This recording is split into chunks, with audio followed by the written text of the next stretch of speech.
Bismillahirrahmanirrahim. Assalamualaikum warahmatullahi wabarakatuh. Alhamdulillahi hamdan katsiran thayyiban mubarakan fih kama yuhibbu rabbuna yardah. Wa asyhadu an la ilaha illallah wahdahu la syarika lah wa asyhadu anna Muhammadan 'abduhu wa rasuluh sallallahu alaihi wa ala alihi wa ashabihi wa man tabi'ahum bi ihsanin ila yaumiddin wa sallama tasliman katsira amma ba'd. Hadirin para Bapak Ibu dan saudara-saudara sekalian yang semoga senantiasa diberkahi dan dirahmati oleh Allah Subhanahu wa taala. Alhamdulillah pada kesempatan pagi ini Allah berkahi kita kembali diberikan kemudahan untuk duduk kembali di majelis kita untuk melanjutkan kembali faedah-faedah yang kita ambil dari apa yang dituliskan para ahli ilmu dalam menjelaskan ayat-ayat Allah dan juga wasiat-wasiat Nabi kita sallallahu alaihi wasallam, apa yang harus dilakukan dan apa yang harus ditinggalkan. Tidak lain, ini semua adalah dalam rangka berusaha untuk mendapatkan ridha Allah Subhanahu wa taala dalam hidup ini dan berharap mendapatkan ridhonya dari Allah Jalla wa ala ketika kita berjumpa dengannya. Bagaimana Allah firmankan, ya ayyatuhan nafsul mutmainnah irji'i ila rabbiki radiyatan mardiyah wadkhuli fi ibadi wadkhuli jannati. Ayat ini Allah menjelaskan, disampaikannya kepada setiap hamba ketika di akhir kehidupan dunianya menjelang mautnya atau menjelang kematiannya.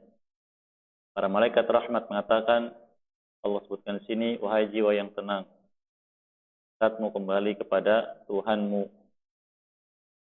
Kau ketika hidup dalam keadaan ridha, maka sekarang engkau diridhoi oleh Allah Subhanahu wa taala. Maka saatmu untuk masuk ke dalam golongan orang-orang yang beribadah kepadaku dan masuklah ke dalam surgaku. Semoga kita termasuk orang-orang yang dimudahkan untuk mendapatkan sambutan ini dari Allah Azza wa Jalla.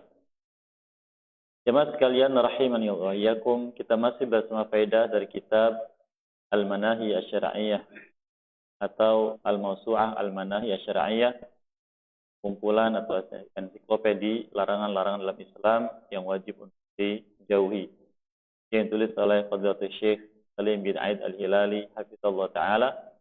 Masih melanjutkan bab yang ke-28 dari kitab yang kedua, Kitabul Ilmi, babun nahyi min an ya'lama wala ya'malu bil ilmihi. Bab larangan dari berilmu dan tidak mengamalkan ilmunya. Atau juga bisa min an yu'allim wa la ya'mala bihi. Yaitu orang yang mengajarkan ilmu tapi tidak mengamalkannya. Bagaimana sudah kita ketahui bahwa Islam merupakan agama.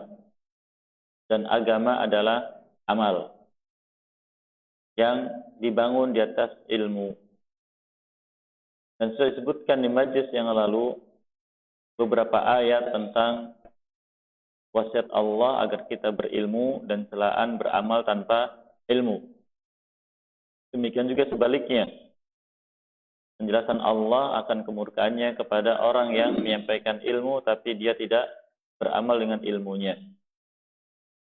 Dan buah dari ilmu adalah seseorang beramal, kemudian mengikat amalnya dengan iman kepada Allah dan hari akhir. Itulah buah dari ilmu. Sehingga setiap kegiatan yang dilakukan setelah kita mempelajari ilmu adalah mengikat setiap amal yang kita lakukan dengan iman kita kepada Allah dan hari akhir. Oleh karena Nabi kita sallallahu alaihi wasallam menyebutkan contoh dalam kegiatan-kegiatan hidup kita. Dalam satu hadis yang mulia dari Abu Hurairah radhiyallahu anhu, Nabi kita bersabda sallallahu alaihi wasallam, "Man kana yu'minu billah wal yawmil akhir falyaqul khairan aw liyasmut. Wa man kana yu'minu billah wal yawmil akhir falyukrim jarahu. Wa man kana yu'minu billahi wal yawmil akhir falyukrim dhaifah." Orang yang beriman kepada Allah dan hari akhir adalah orang yang bila bicara dia baik atau diam. Demikian juga orang yang beriman kepada Allah dan hari akhir adalah orang yang memuliakan tetangganya. Demikian juga orang yang beriman kepada Allah dan hari akhir adalah orang yang memuliakan tamunya. Kita lihat hadis yang mulia ini, Nabi kita sallallahu alaihi wasallam mengikat amal yang kita lakukan dalam keseharian dengan iman kepada Allah dan hari akhir. Demikian juga ibadah-ibadah lainnya. Contohnya Nabi kita menyebutkan sallallahu alaihi wasallam dalam hadis Imam Muslim dan yang lainnya, hadis muttafaqun alaih, man shama ramadhana imanan wa ihtisaba ghufira lahu ma taqaddama min dhanbihi ila akhir hadis. Barang siapa beriman, barang siapa saum Ramadan kita tahu iman, amal. Mengapa melaksanakan itu? Imanan wa ihtisaba. Iman itu iman kepada Allah Azza wa Jalla. Ihtisaban mengharapkan pahala di akhirat. Ghufira lahu ma taqaddama min dhanbi. Akan diampuni dosa yang telah lalu. Dan tentang masalah ini sangatlah banyak.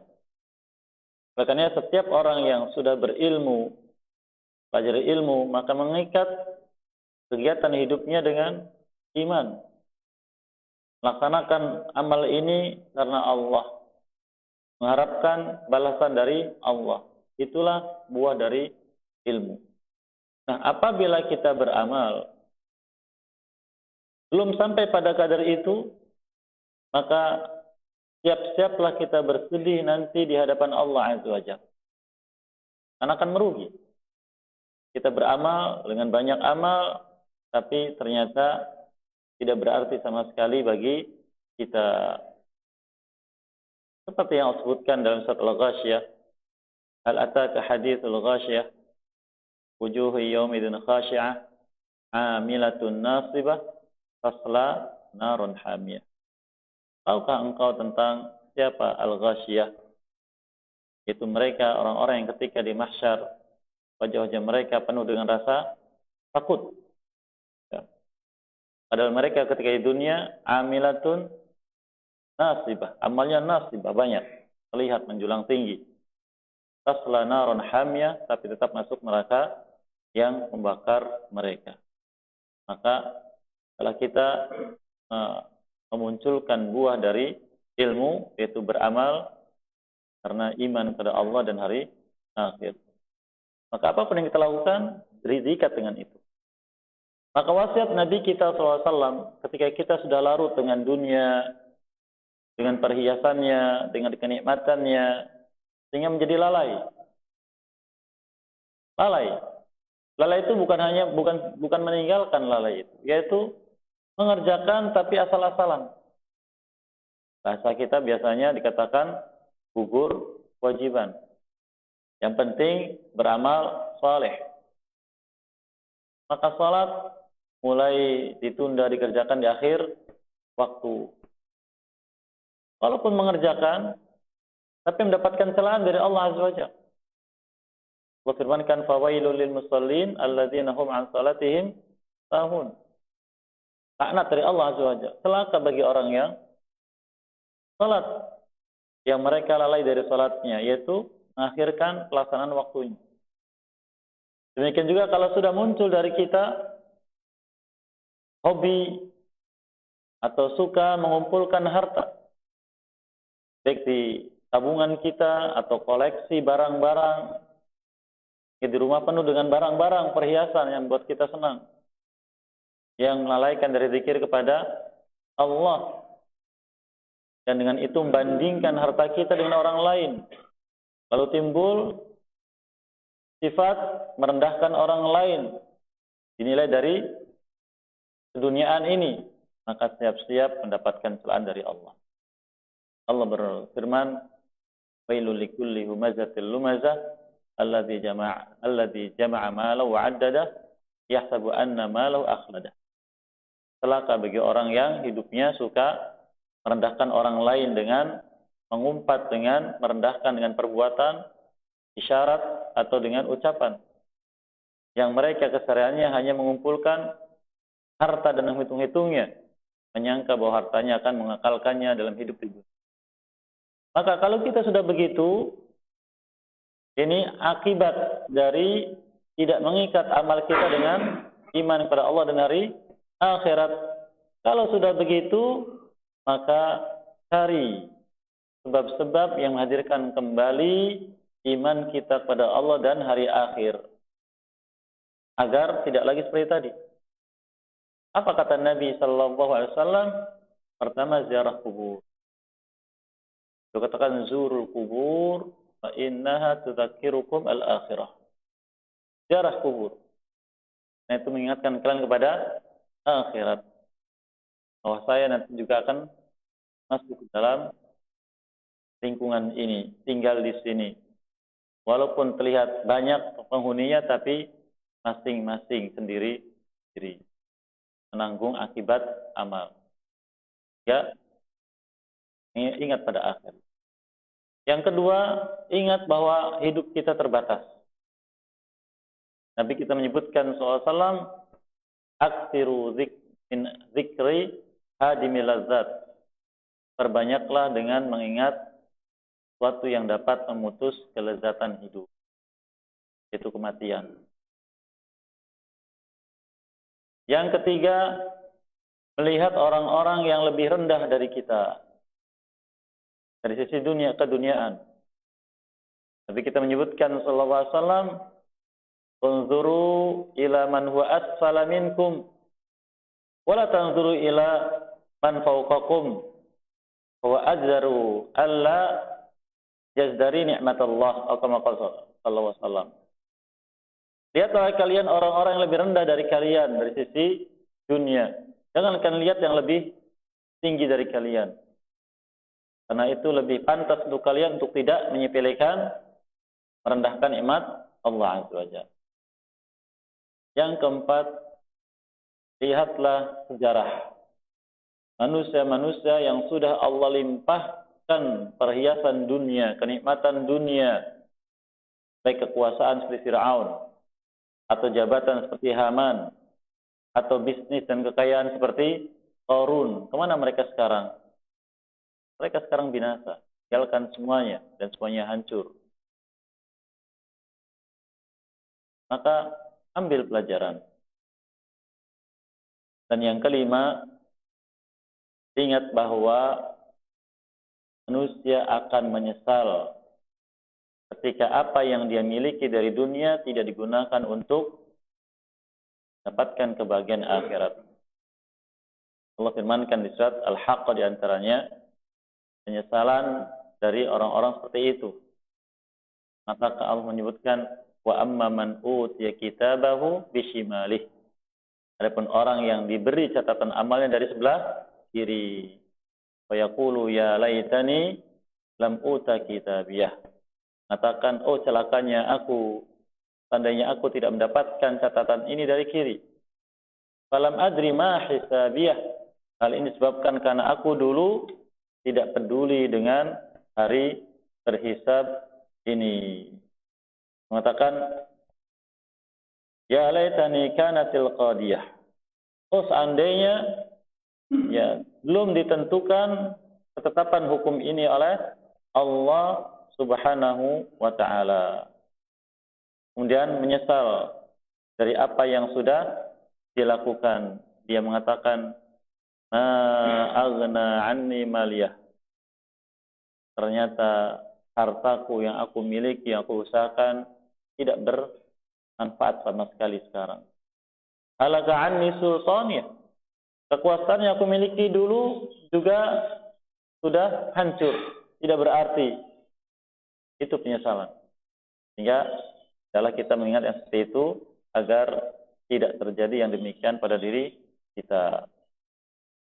Tentang masalah ini pun berlaku bagi orang-orang alim yang menyampaikan ilmu kepada manusia. Oleh karena kata sebagian ulama, suatu amal yang di sana ada keutamaan besar, maka juga mengandung ancaman yang besar. Bila dikerjakan, memberikan amalan yang memberikan keutamaan yang besar, maka bila ditinggalkan, memberikan ancaman yang besar. Dan itu ada pada ilmu. Kita sudah tahu sebelumnya tentang apa yang Allah sudah sampaikan kepada orang-orang berilmu tentang keutamaan-keutamaan. Maka demikian juga disampaikan tentang ancaman-ancaman bagi mereka yang tidak mempedulikan tentang apa yang harus diperhatikan terkait dengan ilmu. Dan dalam kesempatan ini insya Allah kita akan mengambil faedah dari beberapa hadis Nabi SAW yang dibawakan oleh penulis Hafizahullah Ta'ala terkait dengan masalah bab ini. Yang pertama, An Usamata ibn Zaid radhiyallahu ta'ala anhuma sami'tu Rasulullah SAW yaqul. Dari Usama bin Zaid radhiyallahu ta'ala anhuma, dia mengatakan, aku mendengar Rasulullah SAW bersabda, yuja'u birrajuli yaumal qiyamah fayulqa finnar. Dihadirkan pada hari kiamat seseorang lalu dilemparkan ke dalam api neraka. Di sini ikhwah perlu kita perhatikan. Di mahsyar ketika Allah mengumpulkan manusia semuanya, Allah memberikan tontonan pada manusia. Memberikan tontonan untuk menjadikan mereka semakin takut. Yang Allah sifatkan orang-orang yang ada di mahsyar, wujuhu yaumaidin khashi'ah. Wajah-wajah mereka semuanya khusyuk. Khusyuk itu diam, tidak bergerak sedikit pun, wajahnya pucat pasi karena dihantui rasa takut. Di mereka semuanya takut. Ditambah lagi dihadirkan pemandangan-pemandangan yang Allah tontonkan pada mereka. Banyak sekali. Di antaranya ini yang tontonkan. Jadi ketika mereka di mahsyar, Allah hadirkan seseorang sesuai dengan kehendak Allah Azza wa Jalla, orang tersebut. Yang orang ini dikenal oleh manusia. Dikenal oleh manusia. Lalu dilemparkan ke dalam api neraka. Lalu dia katakan, fatandaliku aktabau finnar. Dilihat oleh orang di mahsyar. Ketika dilemparkan, ususnya terburai, isi perutnya terburai. Kira-kira kalau kita melihat orang kecelakaan lalu perutnya robek, ususnya keluar, apa yang terjadi? Ikan gitu kan? Kita tidak tega melihatnya. Ini terjadi pada orang ini. Fayaduru kama yadurul himar birahah. Kemudian ususnya itu ditarik oleh Allah Azza wa Jalla, lalu diikatkan pada satu tempat, lalu dia berputar-putar. Seperti orang tawaf. Karena zaman dulu itu, kalau ingin bikin tepung, maka biji-bijian ditaruh di satu tempat, kemudian ditindih dengan batu untuk diputar dan mengikat keledai dengan kayu, kemudian diikatkan dengan tempat tersebut, lalu keledai berputar. Sehingga biji-biji itu hancur menjadi tepung. Maka beliau katakan seperti berputarnya keledai di rohanya. Roha itu alat untuk membuat tepung. Wa yajtami'u ahlun nar alaih. Maka penghuni neraka semuanya berkumpul mengelilinginya. Wa yaqulun, mereka mengatakan, ai fulan ma sya'nuk. Wahai fulan, ada apa denganmu? Alaisa kunta ta'muruna bil ma'ruf wa tanhana 'anil munkar? Bukankah dulu engkau di dunia memerintahkan kami untuk berbuat kebaikan dan melarang kami untuk berbuat kemungkaran? Dia mengatakan, kuntu amurukum bil ma'ruf wala atih. Dulu aku menyuruh kalian berbuat kebaikan, mengajarkan untuk beramal saleh, memperbaiki akidah, memutuskan ibadah, menjadikan benar ibadah, memperbaiki akhlak agar mulia, memperbaiki muamalah agar jadi baik, menyuruh kita seperti itu. Apa yang dia katakan? Kuntu amurukum bil ma'ruf. Dulu aku menyuruh kalian seperti itu. Wala ati, tapi aku tidak mengerjakannya. Wanhaakum 'anil munkar wa ati. Dan aku melarang kalian dari kemungkaran, tapi aku mengerjakannya, melanggarnya. Ini akibat. Jadi seorang yang menyampaikan ilmu, karena ilmu itu buahnya adalah kita sebutkan tadi amal. Buahnya amal sesuai dengan apa yang disampaikan. Dia terkait dengan perintah maka beramal, dia terkait dengan larangan maka ditinggalkan. Maka apabila itu tidak dilakukan sesuai dengan apa yang disampaikan, ini ancamannya. Atau dikerjakan perintahnya, ditinggalkan larangannya. Tapi motivasinya bukan Allah dan hari akhir. Motivasinya dunia. Maka Nabi pun menyebutkan tentang hal tersebut. Dalam hadis yang lain yang mungkin kita kenal, bahwa orang pertama yang lemparkan ke dalam azab adalah 3 jenis manusia. Di antaranya seorang alim atau ahli Quran yang mengajarkan ilmu atau mengajarkan Quran bukan karena Allah Azza wa Jalla, tapi ingin mendapatkan sanjungan, sebutan dari manusia. Maka diazab pertama kali. Makanya siapapun dari kita yang menyampaikan ilmu dan zaman sekarang menyampaikan ilmu bukan sekedar bicara di depan majelis. Bicara di atas mimbar, bukan. Sekarang bisa dari tempat tidur juga menyampaikan ilmu, menyebarkan. Itu begitu. Saya sering sekali mendapatkan itu. Kadang kalau orang yang saya kenal, saya bertanya, Anda paham yang Anda sampaikan? Paham, Ustaz. Sudah ada sudah ada niat, tekad untuk mengamalkannya, insya Allah cukup. Jadi minimalnya ada keinginan untuk mengamalkan. Kesempatan beramal. Maka ini bisa menjadi hujjah nanti di depan Allah Azza wa Jalla. Oleh karena kata Nabi SAW, wal Qur'anu hujjatun 'alaika, hujjatun laka aw 'alaik. Ingat bahwa Quran itu, dan Quran sumber dari ilmu. Hujjatun laka, akan menjadi pembelamu nanti di akhirat sebagai pemberi syafaat, au alaika, atau yang menuntutmu. Yang menuntutmu. Quran yang bagaimana? Itu Quran yang kita baca. Apalagi disampaikan. Karena apabila kita ingin menyampaikan ilmu, maka persiapkan jangan sampai kita mendapatkan ancaman. Disebutkan dalam hadis yang mulia ini. Sehingga seseorang yang tulus dalam ilmu, semakin bertambah ilmu, semakin dia sibuk dengan menyampaikan ilmu, semakin dia berusaha untuk mempersiapkan dirinya dalam bertanggung jawab di hadapan Allah Azza. Namun ketika masalah ini kemudian luput dari sebagian dari orang-orang yang sibuk dengan ilmu, maka yang terjadi adalah seperti yang kita saksikan sekarang. Satu orang alim dengan alim yang lain saling menjatuhkan, saling menjelek-jelekan, saling berebut jamaah dan semisalnya, berbangga dengan dakwahnya dan sebagainya. Itu yang terjadi. Padahal berdakwah, menyampaikan ilmu, mengajarkan ilmu menjadi suatu kewajiban bagi orang berilmu. Yang ketika dia menyampaikan ilmu, dia pun terkena tuntutan untuk mengamalkannya. Itulah yang perlu kita perhatikan.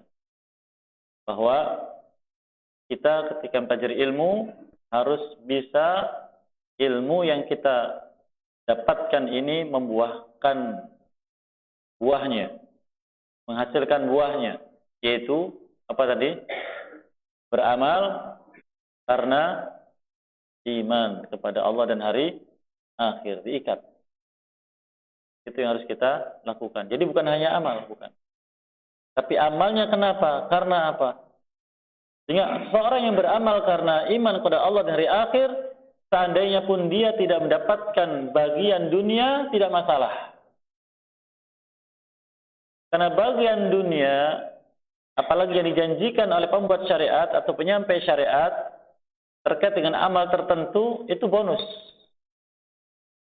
fadl karunia dari Allah Azza wa Jalla. Intinya adalah negeri akhirat. Karena sebagian dari kita ketika beramal berharap mendapatkan dunia, tidak mendapatkan dunia tersebut dengan sebab amal tadi, mengeluh. Apa contohnya Bapak Ibu? Mungkin kita pelakunya. Apa kira-kira? Contohnya ketika sebagian kita sakit. Berobat ke sana, berobat ke sini tidak kunjung sembuh. Lalu karena keinginan sembuhnya sangat besar. Mengapa keinginan sembuh sangat besar? Tergantung dari motivasinya. Karena dia terhalangi dari kesibukan dunianya, kesehariannya, aktivitasnya. Dia keinginan sembuhnya besar. Tapi dia yakin yang menyembuhkan adalah Allah. Apa yang dia lakukan biasanya, Bapak Ibu? Bernazar, begitu kan? Ya Allah, seandainya Engkau sembuhkan aku akan berbuat demikian. Jadi untuk beramal ini saja sampai harus dipaksa dengan nazar oleh dirinya sendiri, bukan Allah yang maksa. Oleh karena Nabi kita menyebutkan SAW, la ya'tin nazar illa minal bakhil. Nazar itu tidak dilakukan kecuali oleh orang yang bakhil. Jadi mau beramal ini saja, minta syarat kepada Allah. Seandainya Allah melakukan ini padaku. Orang bakhil.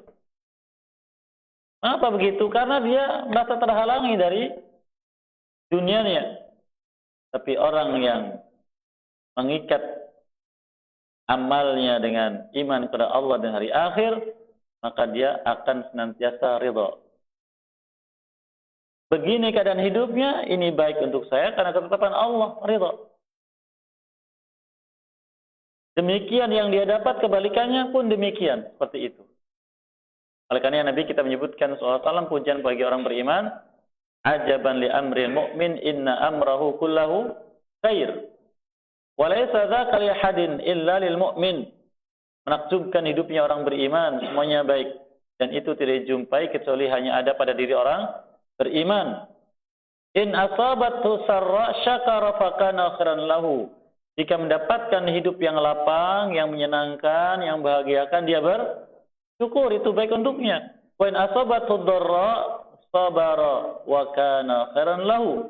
Jika dia mendapatkan kehidupan yang sempit, penuh dengan musibah, penuh dengan masalah, kesulitan, dia bersabar. Itu baik untuknya. Itu buah.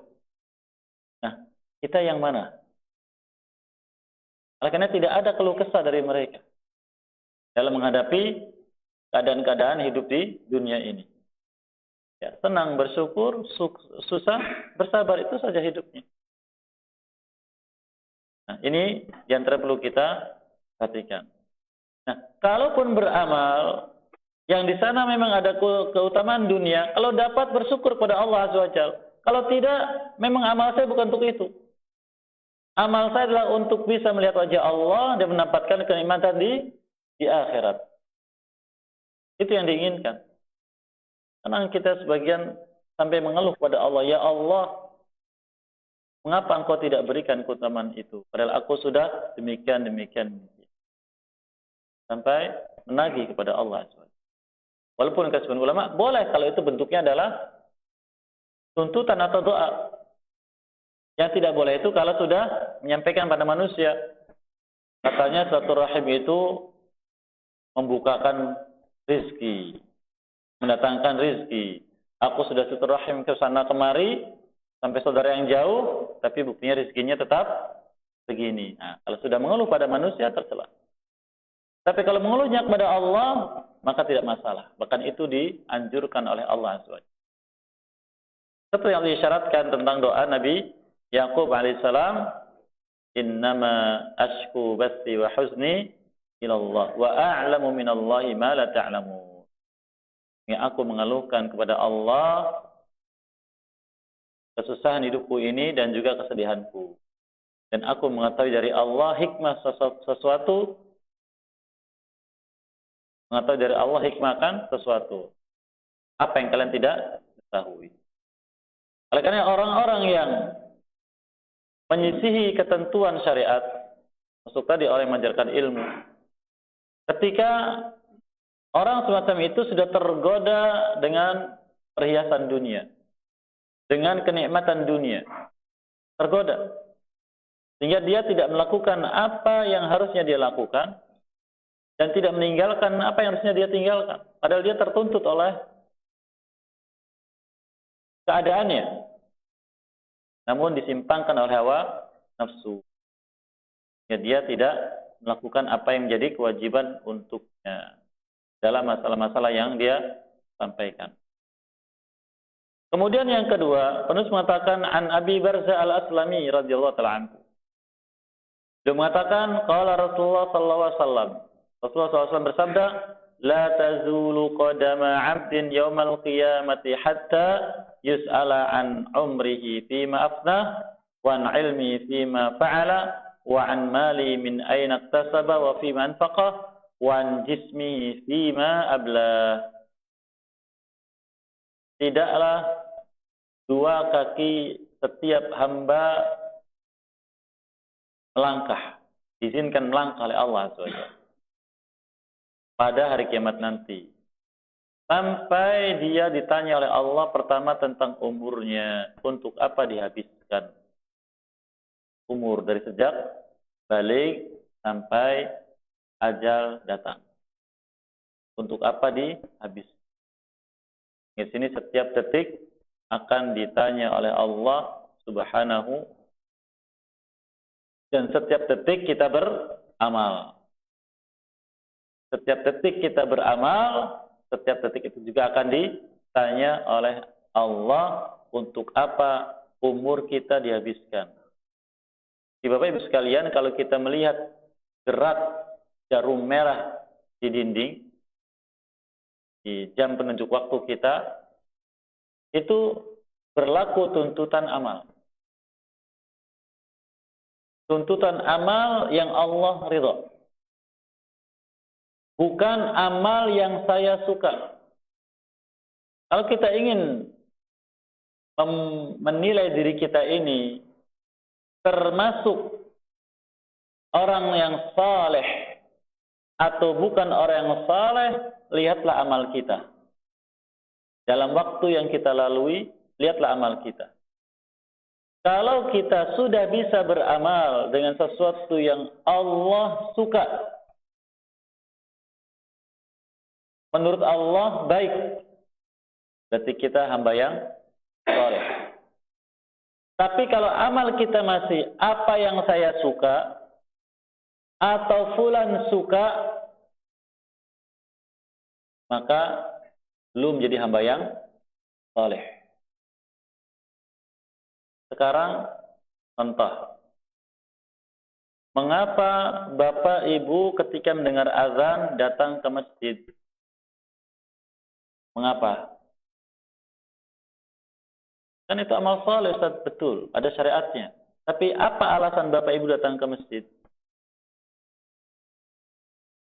Hanya Allah yang tahu, kemudian kita yang mengamalkannya. Dan itulah yang disebut dengan niat. Apabila datangnya kita karena memang melaksanakan syariat, menginginkan pahala si Allah Azza wa Jalla, maka itu amal yang Allah suka. Tapi bila kita ke masjid, karena di sana saya demikian di mata manusia, maka ini amalnya bukan orang yang saleh, walaupun amalnya terlihat saleh. Maka kita harus menilai, untuk apa umur kita dihabiskan. Allah Ta'ala menyebutkan di surat Al-Mulk, Alladzi khalaqal mauta wal hayah, Zat yang telah menciptakan kematian dan kehidupan.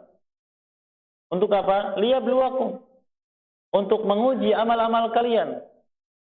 Ayyukum ahsanu amala, siapa dari kalian yang amalnya paling baik. Menurut siapa? Menurut Allah. Jadi bukan kita yang menilai, masa sih ini kan amal baik, ini kan amal saleh, kok tidak boleh? Kan begitu ya alasannya kebanyakan. Jangan lagi. Ahsanu amalan menurut Allah Azza wa Jalla. Maka kalau sudah kembali kepada Allah, pastikan amal ini saleh. Oleh karena Allah menyebutkan di surat Al-Ahqaf, hatta idza balagha syuddahu wa balagha 40 sanah.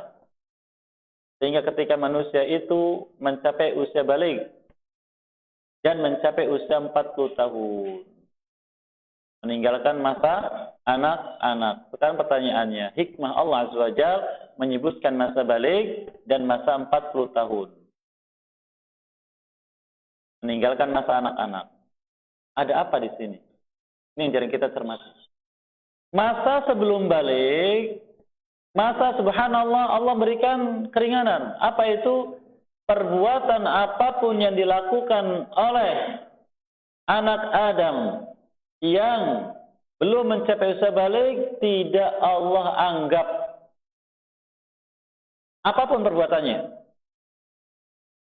walau penuh dengan keburukan, tidak Allah anggap. Kata Nabi SAW, rufil aqlamu an thalatha.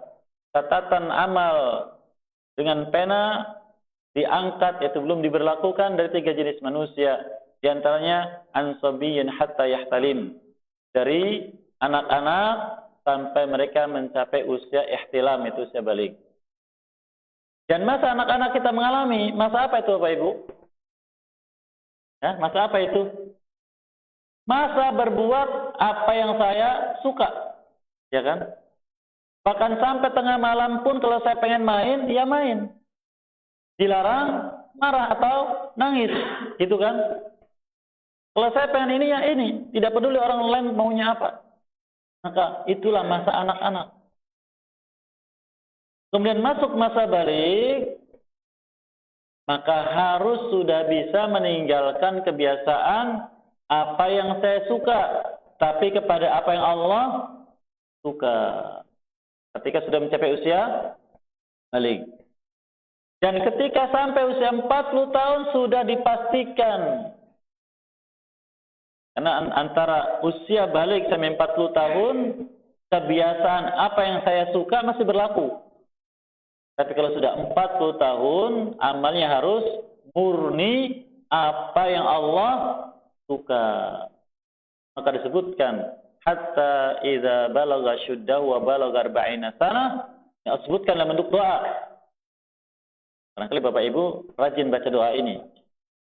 Di antara disebutkan di sana wa an a'mala salihan, dan agar aku diberi kesempatan beramal saleh. Lu bukannya selama ini juga beramal saleh?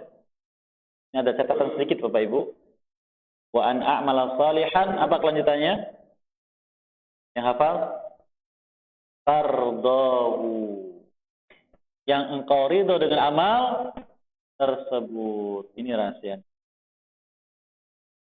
Jadi ketika kita sudah sampai usia baligh, Allah inginkan agar amal kita adalah apa yang Allah ridha.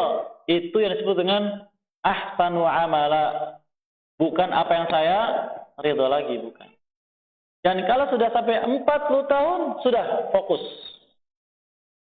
Sudah fokus. Tidak lagi mengharapkan apapun. Apa yang Allah ridha. Dari seluruh amal. Nah, ini amal. Dan amal itu menghabiskan waktu. Oleh karena Bapak Ibu sekalian, kita dituntut dalam syariat ini sebagai bentuk cinta kita kepada Allah Azza wa Jalla berkorban. Dan yang harus kita korbankan untuk berbuat sesuatu yang Allah ridha sehingga menjadi amal yang paling baik, pertama dengan waktu.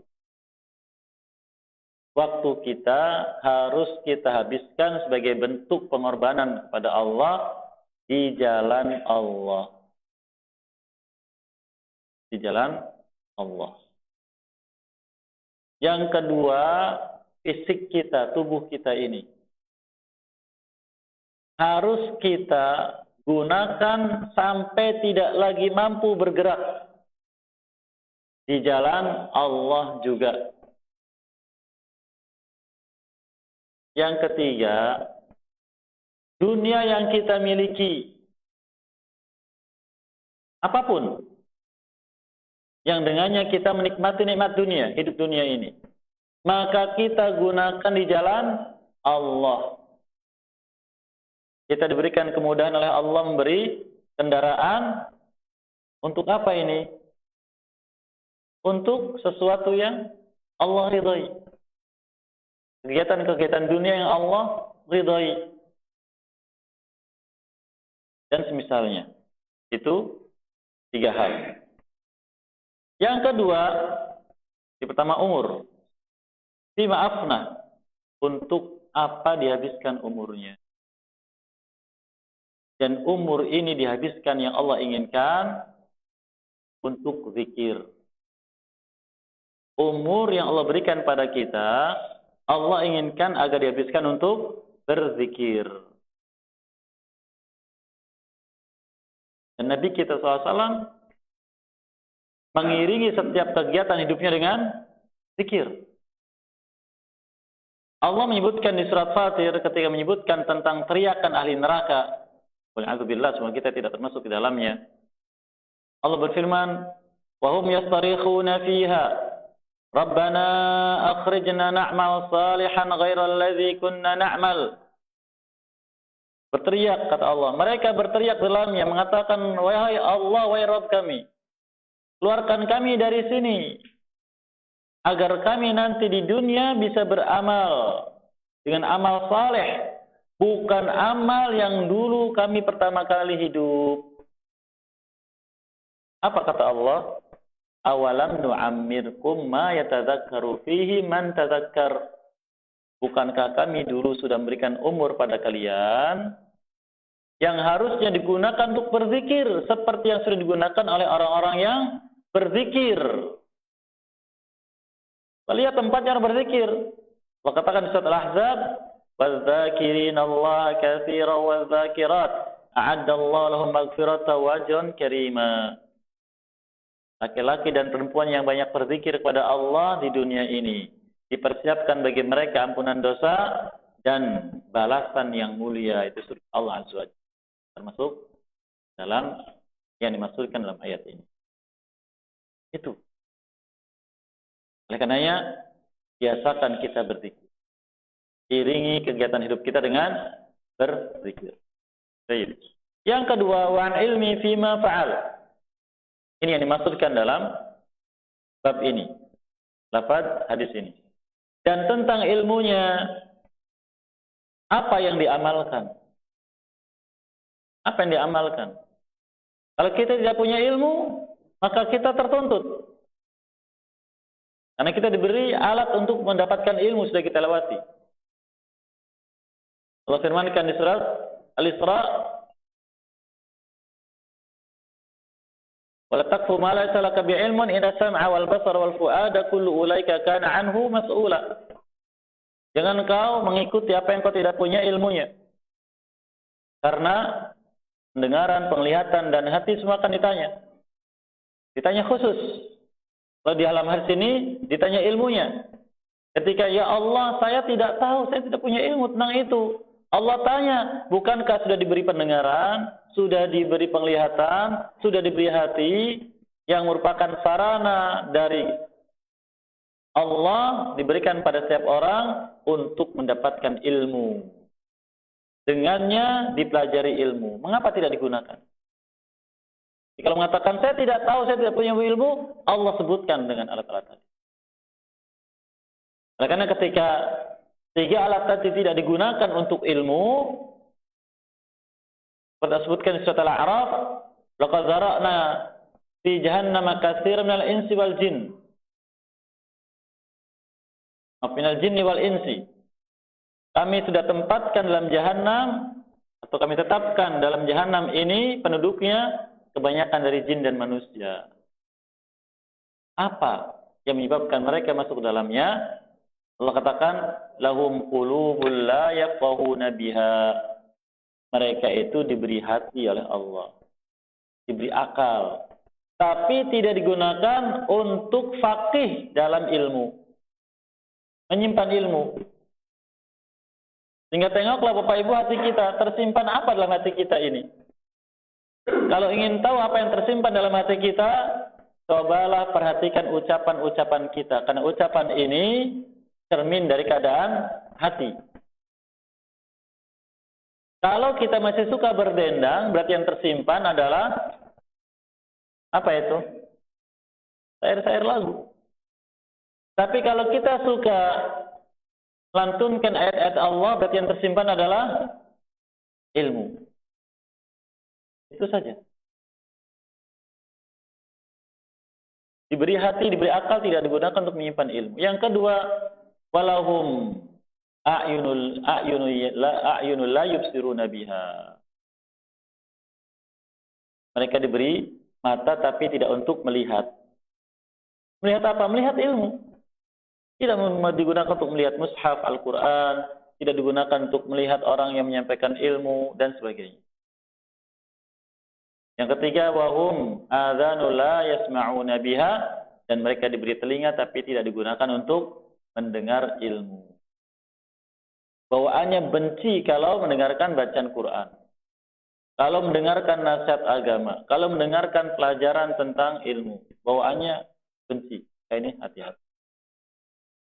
Ditanya. Nah, kalau orang yang berilmu ditanya, mana amalnya? Anda berilmu, apalagi Anda menyampaikan ilmu, mana amal Anda? Anda mengajarkan wudhu begini, mengajarkan sholat begini, mengajarkan sebagainya. Ditanya, mana buktinya? Ditanya oleh Allah SWT. Kemudian yang ketiga, kata beliau, wan malihi min aina iktasaba wa fi man faqah. Tentang hartanya. Dari mana diusahakan? Oleh karenanya, inilah etika yang harus melekat dengan jiwa seorang muslim.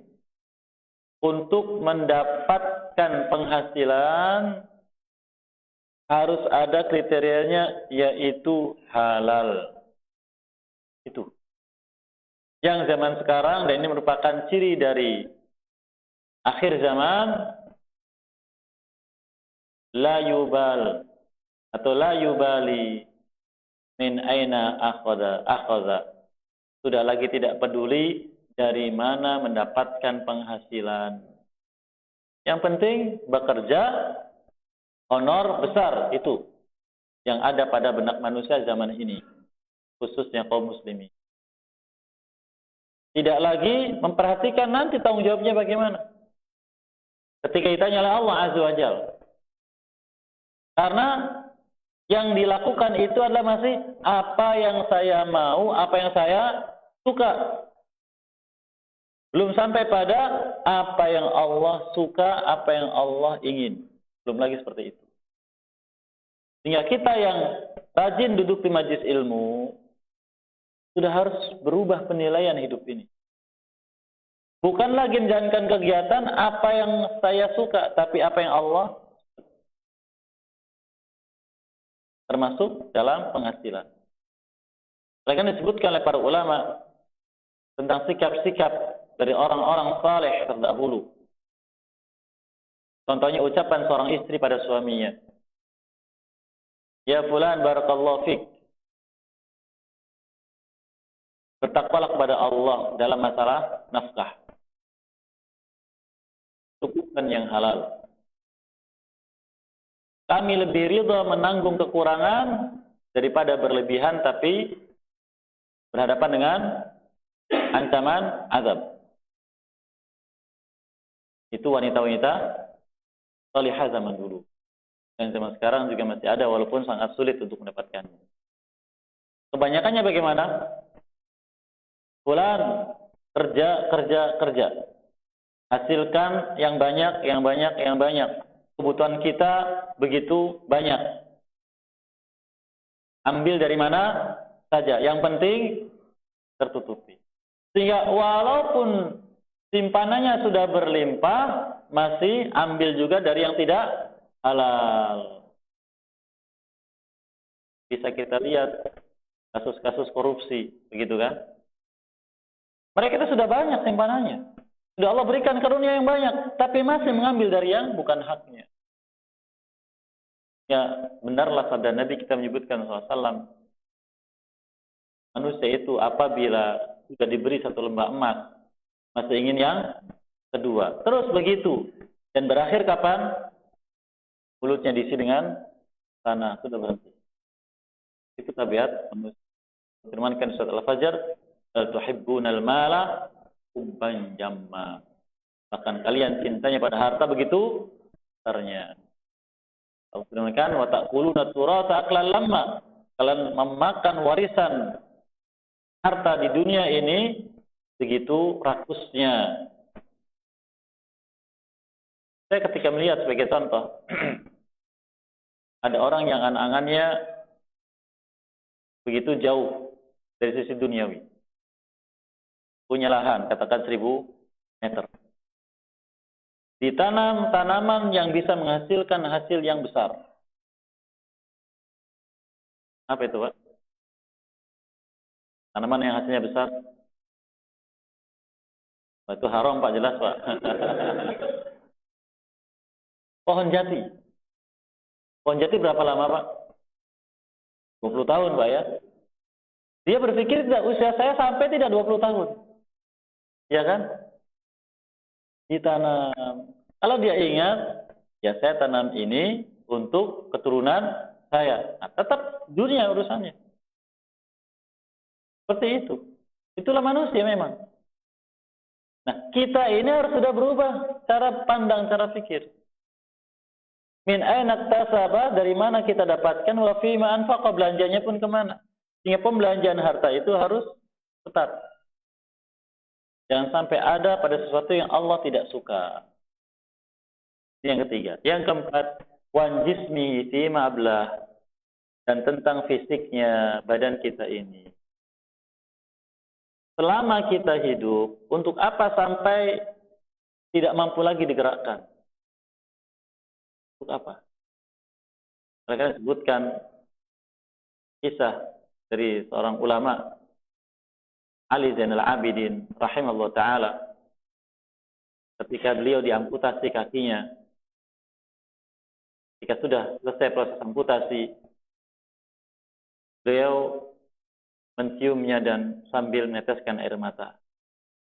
Bukan karena hilangnya kakinya tidak lagi berfungsi untuk menopang kehidupannya.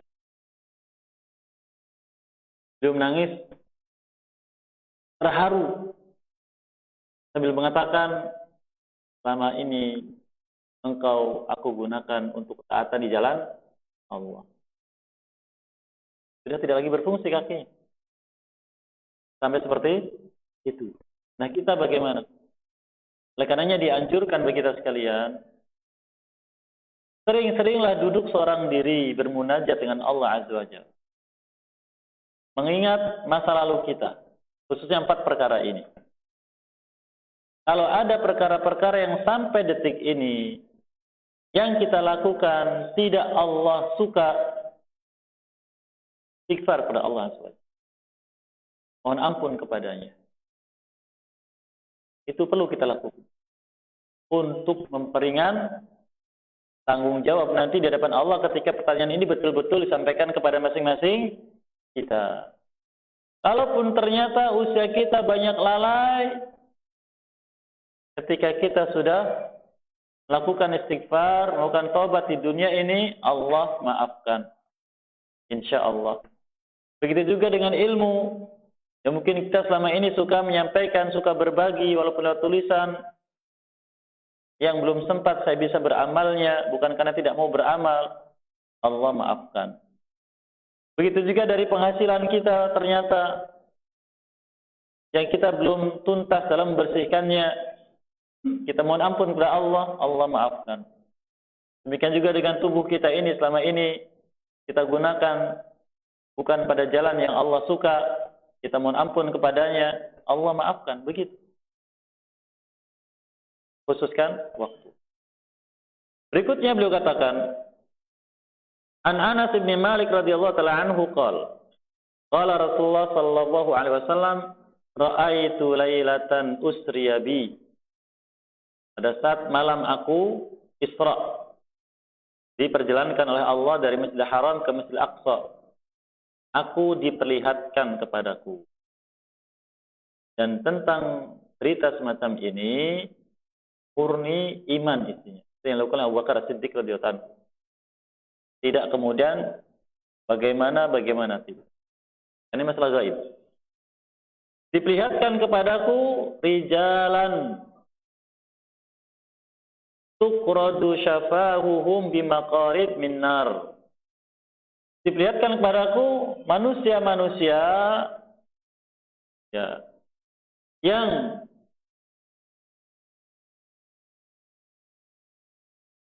lidah-lidah mereka digunting dengan gunting dari api neraka. Qultu man haula ya Jibril? Aku bertanya kepada Jibril, siapa mereka? Qala al-khutaba min ummatik. Mereka itu para khatib. Mungkin pada zaman Nabi SAW secara khusus dan zaman Khulafaur Rasyidin yang begini belum ada gambaran. Mengapa? Karena orang yang di khatib itu adalah benar-benar orang yang alim dan menjadi panutan dalam amalnya. Sebagaimana Nabi kita SAW, laqad kana lakum fi Rasulillah uswatun hasanah.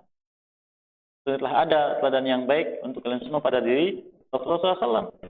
Teladan dalam bukan hanya ilmunya tapi juga amalnya.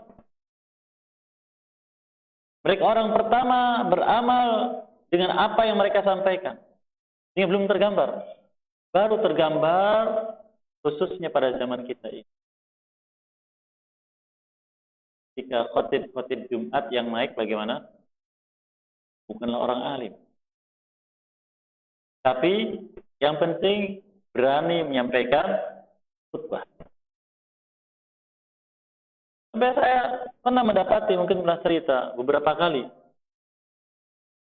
dengan kasus yang berbeda, tapi intinya sama. Di antaranya menjelang Jumat, ketika saya hadir di suatu masjid, kadang kalau saya tidak ada jadwal Jumat, saya mencari-cari masjid untuk sholat di sana.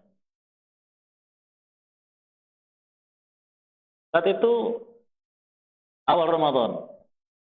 Ketika saya datang, dekannya menyambut, Ustaz bukan jadwal Ustaz. Oh, nggak mengapa, saya harus ingin sholat di sini. Ada orang yang sibuk mencari, entah mencari apa dengan tabletnya. Ternyata ketika masuk waktu sholat atau masuk Jumat, dia naik mimbar. Ternyata dia mencari naskah khutbah. Jadi ilmunya belum tersimpan. Ketika menyampaikan, ya dibaca apa yang di situ. Ternyata isinya naqd, yaitu protes pada pemerintah. Menjelang di awal Ramadan ini, semua harga kebutuhan pokok naik, yang membuat masyarakat susah hidupnya. Disebutkan barang-barangnya, wala'idzubillah. Oh, seperti itu. Ini contoh saja. Tidak paham tentang dasar-dasar syar'i, bagaimana sikap seorang muslim dalam hidupnya, pada diri sendiri, pada orang lain, pada pemimpin, dan sebagainya. Ini contoh. Jadi, tapi kita menyebutkan SAW, di antara tanda akhir zaman adalah banyaknya tukang khutbah dan sedikitnya orang berilmu. Terjadi, kita saksikan. Nah, di sini beliau sebutkan mereka itu yang diadab seperti adab tadi, para khutbah, orang-orang yang suka berkhutbah dari umatmu. Apa isinya? Ya'muruna an-nas bil birr wa yansawna anfusahum. Mereka merintahkan manusia dengan kebaikan tapi melupakan diri mereka sendiri. Wa yatunal kitab afala ya'qilun. Dan mereka membaca kitab Allah, tidak akan mereka berakal berpikir. Dan ini sifatnya orang-orang Yahudi. Allah sebutkan di surat Al-Baqarah,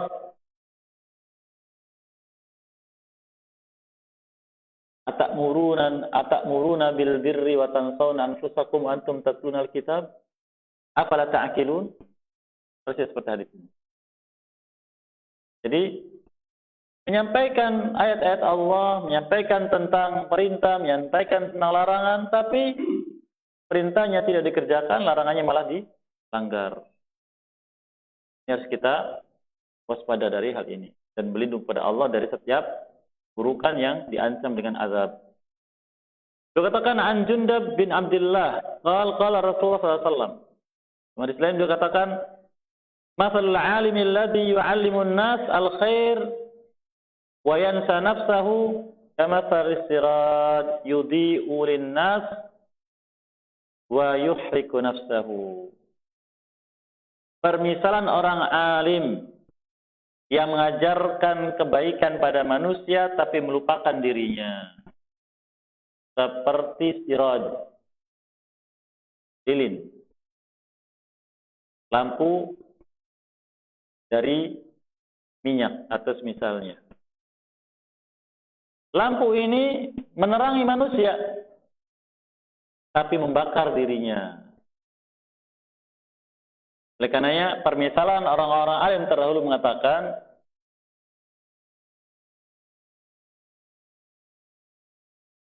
al-ilmu bila amalin, as-siraji bila duhnin. Ilmu yang tidak diamalkan seperti lampu tanpa minyak. Permisalan orang zaman dulu.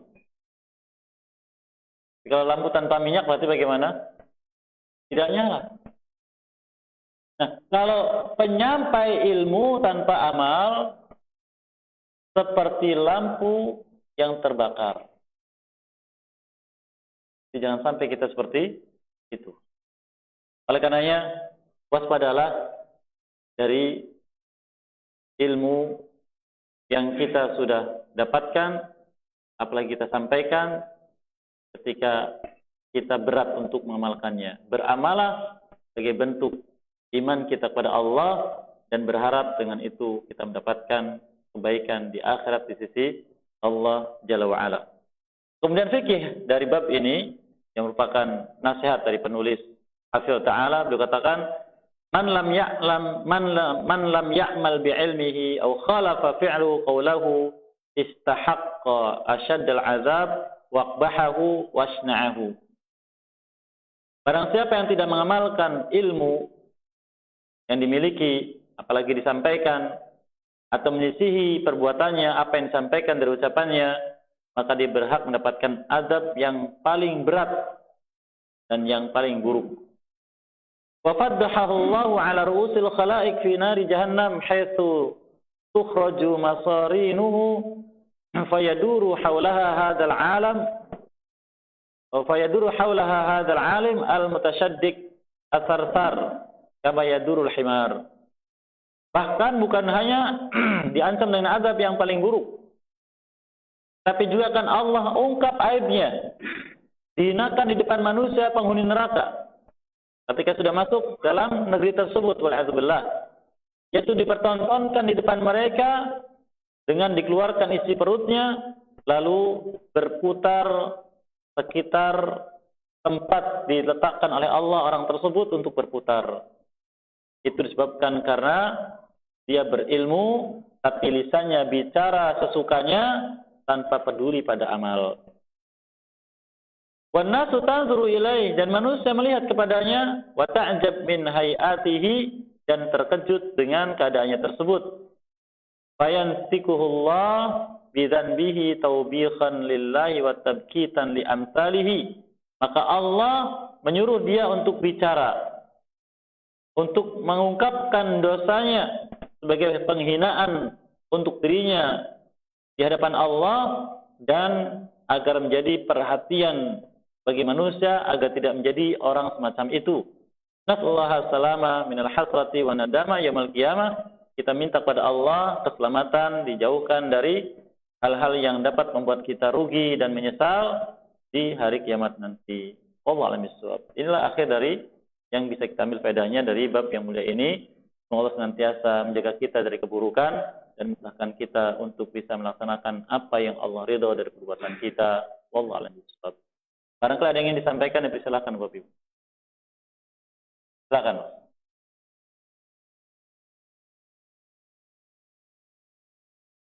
Kita sudah balik detik-detik kita dituntut untuk beramal dengan apa yang Allah suka. Akan tetapi kalau kita melihat perintah Allah sholat sehari 5 kali, itu cuma terambil waktu rata-rata misalnya 30 menit, sedikit. Sedangkan kita kebanyakan kegiatan-kegiatan yang mubah dengan boros waktunya. Contoh misalnya kita olahraga, misalnya sepak bola itu 2 jam ke 3 jam, atau tidur malam itu juga waktunya banyak panjang, juga cari nafkah sampai 8 jam.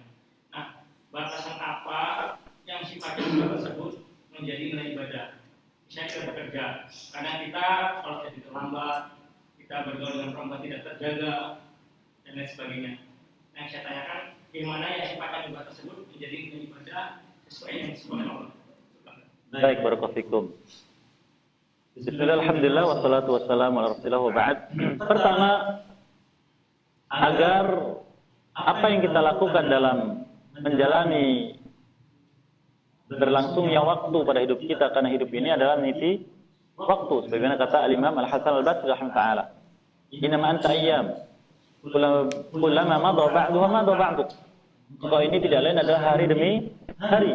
Setiap kali berlalu satu hari berarti berlalu bagian dari dirimu. Semakin habis jatah waktu kita hidup di dunia ini, semakin menipis. Maka untuk bisa mengetahui bahwa waktu ini sudah kita gunakan apa yang Allah suka, pertama kali berilmu tentang hukum perbuatan kita.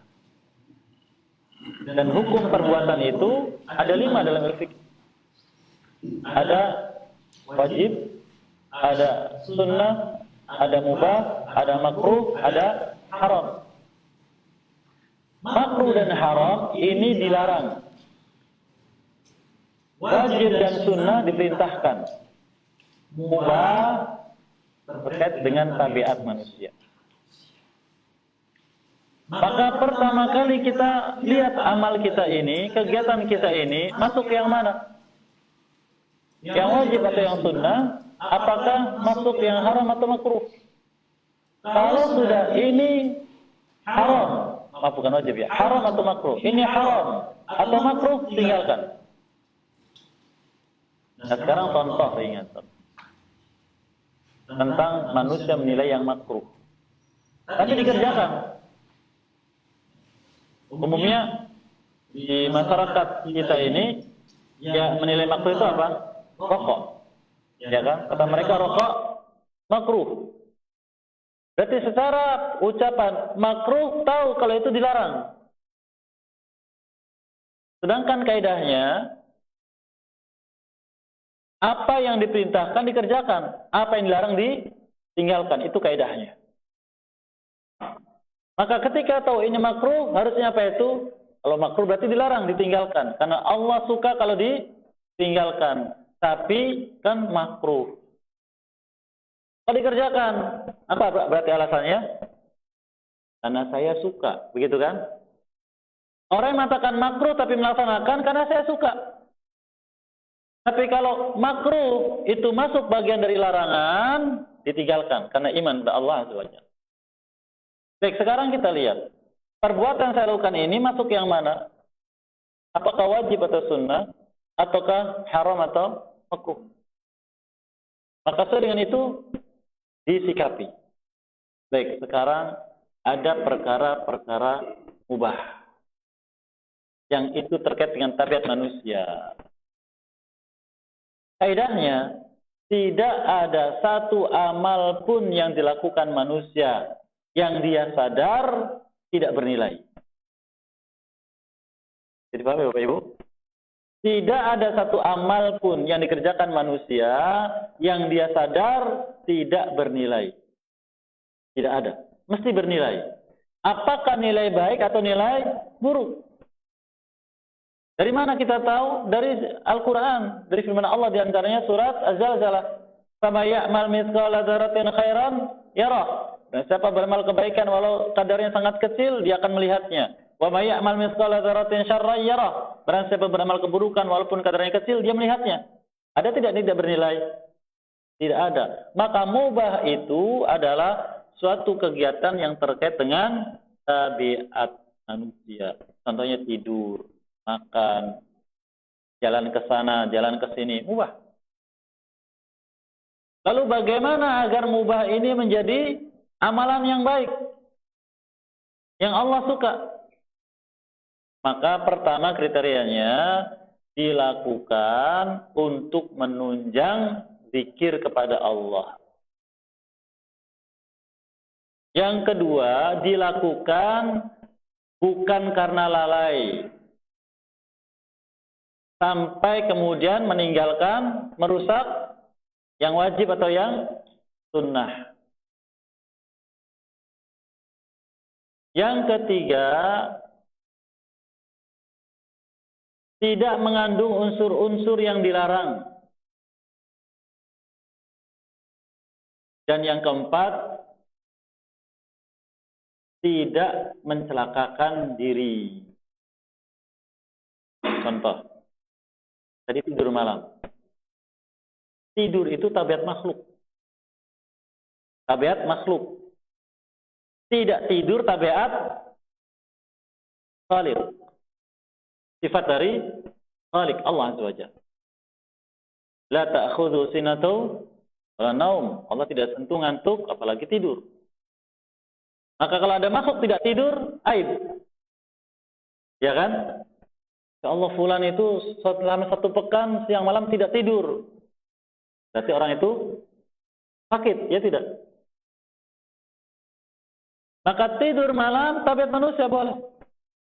Maka tidak boleh melampaui batas. Tidur lepas sholat Isya, bangun jam 6 pagi, melampaui batas. Ya kan? Walaupun dimaafkan. Mengapa dimaafkan? Kalau pulas tidurnya, maka ada hukum khusus bagi dia untuk sholatnya. Idza zakarahu, apabila dia ingat itu waktunya khusus.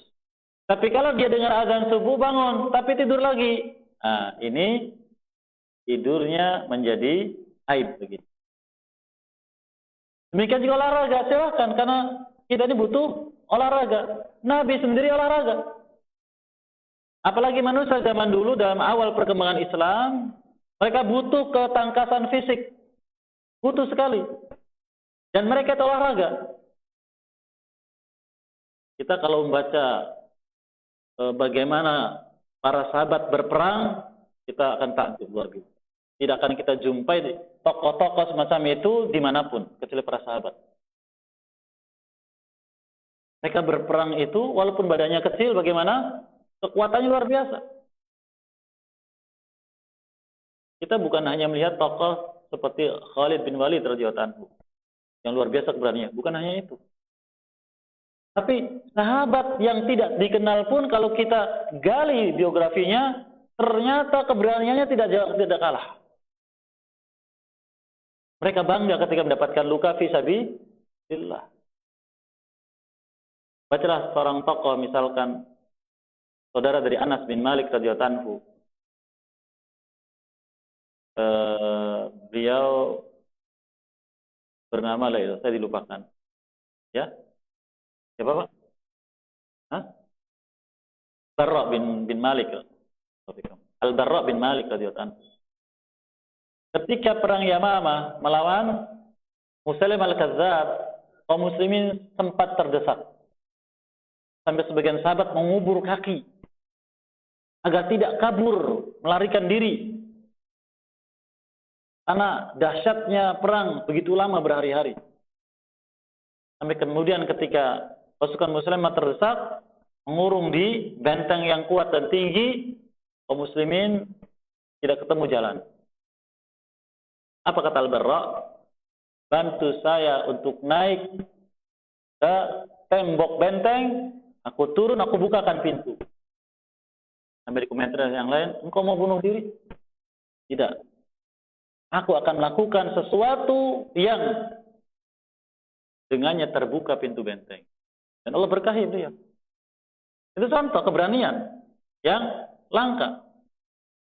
Dan kekuatannya untuk berperang ada. Apakah dimiliki kalau tidak berlatih? tidak berolahraga dimiliki. Oleh karena olahraga perlu.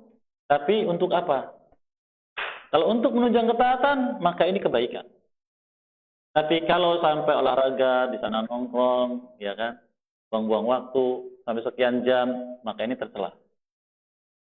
Jadi begitu kriterianya. Ini kriteria yang menjadikan sesuatu yang mubah bernilai kebaikan. Tapi kalau mengandung sesuatu yang buruk, maka akan bernilai keburukan. Begitu Allah.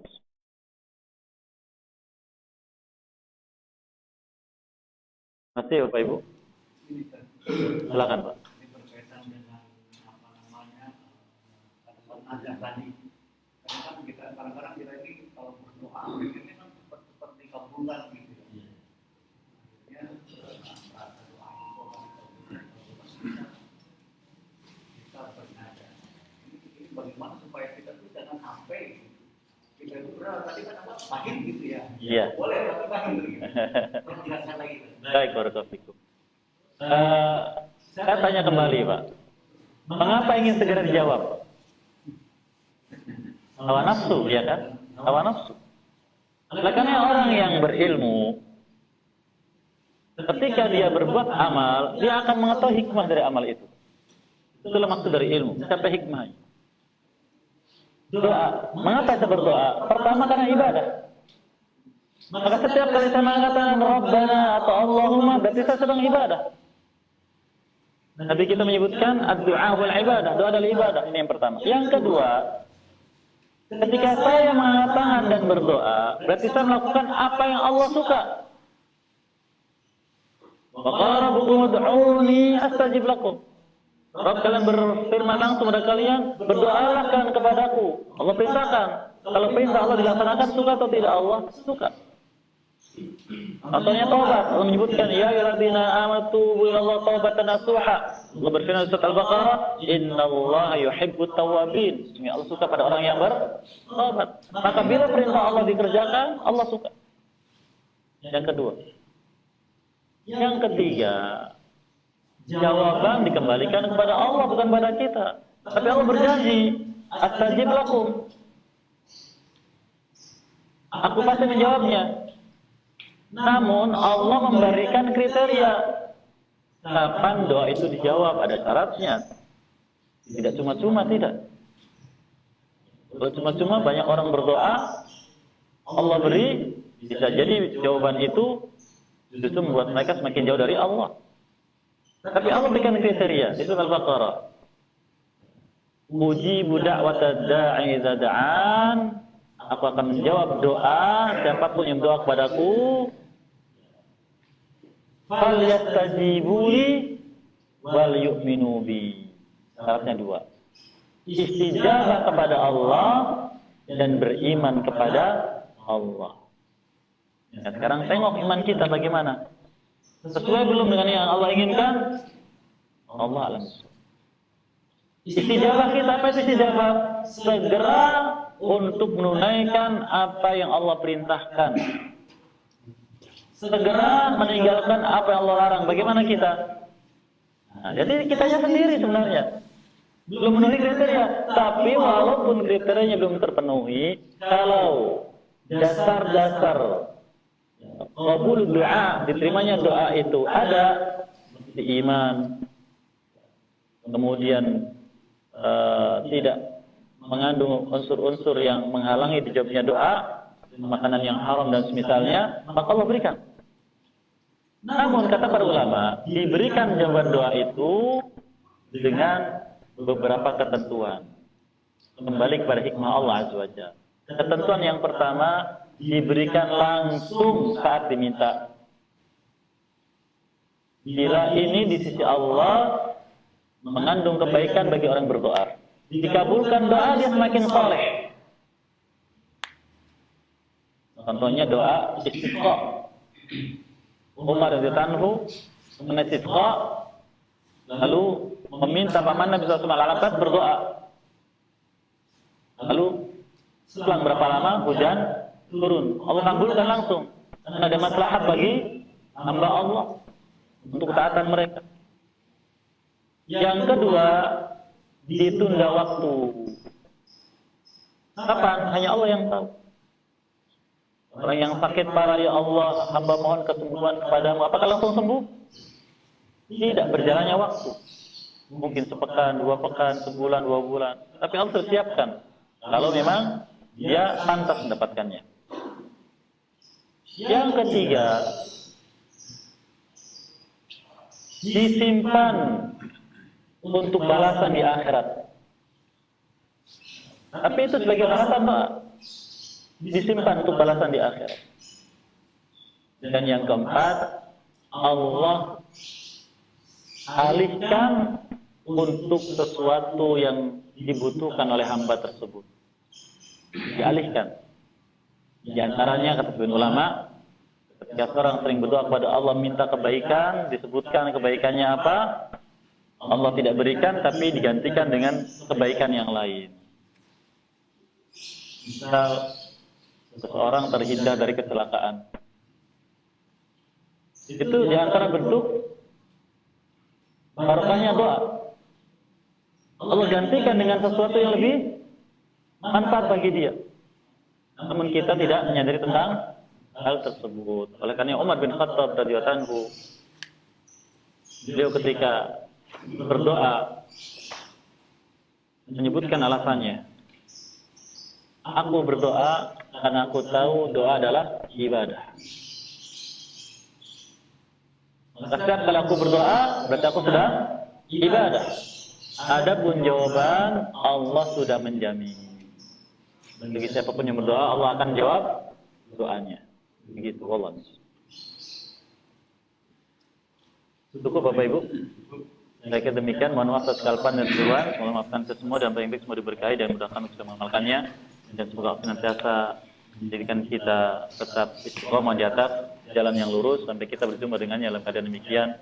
Wallahu waliyadzalikal qadr alaih. Wa Muhammadin wa ala alihi wa sahbihi ajma'in. Wa qud'awana alhamdulillahi alamin. Assalamualaikum warahmatullahi wabarakatuh.